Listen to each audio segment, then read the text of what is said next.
मुकम्मल तौर पर अपने कंट्रोल में ले लिया तो सन 1803 ईस्वी में अंग्रेजों ने दिल्ली में जाकर अपना झंडा लहरा दिया और ऐलान कर दिया कि खल्क खुदा की और हुकूमत बादशाह सलामत की, और आज से हमारा कानून चलेगा।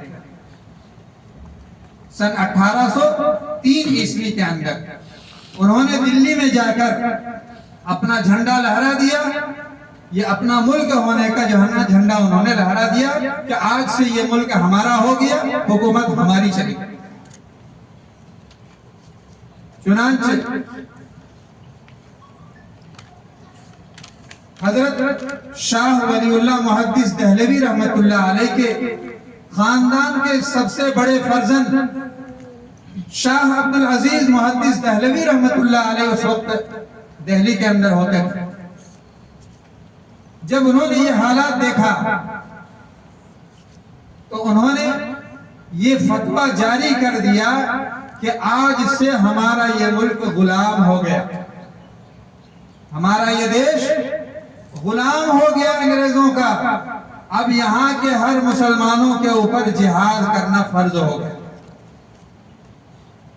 इस देश को गुलामी से बचाने के लिए, गुलामी के चुंगल से निकालने के लिए हर एक के ऊपर जिहाद करना फर्ज हो गया। उन्होंने ये फतवा जारी कर दिया, जिसकी वजह से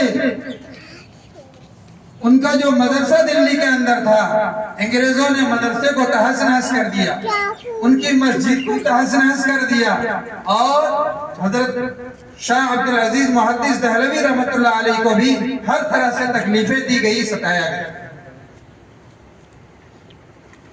मेरे दोस्तों, हजरत शाह अब्दुल अजीज मुहद्दिस दहलवी रहमतुल्लाह अलैह उस वक्त बुढ़ापे की उम्र में थे।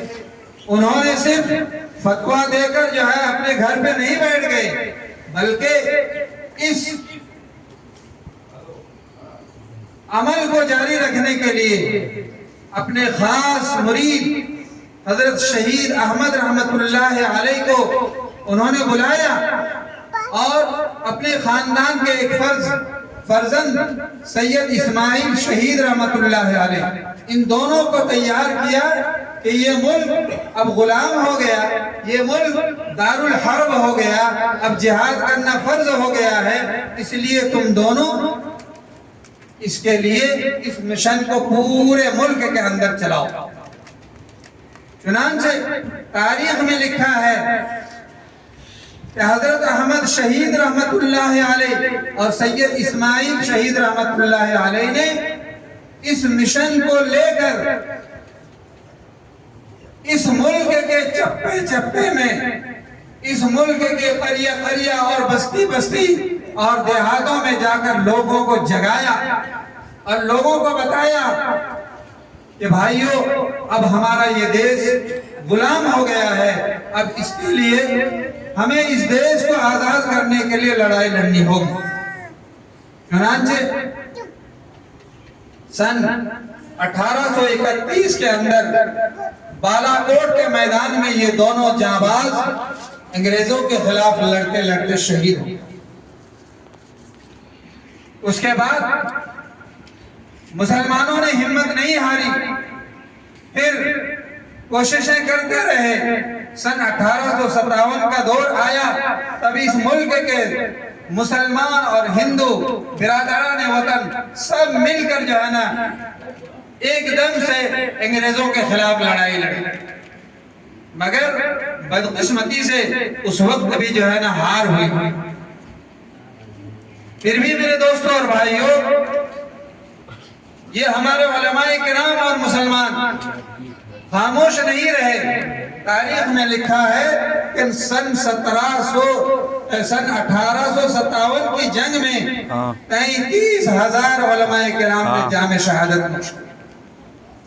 इस मुल्क के आजादी के लिए 33,000 उलमाए किराम ने जामे शहादत नोश की।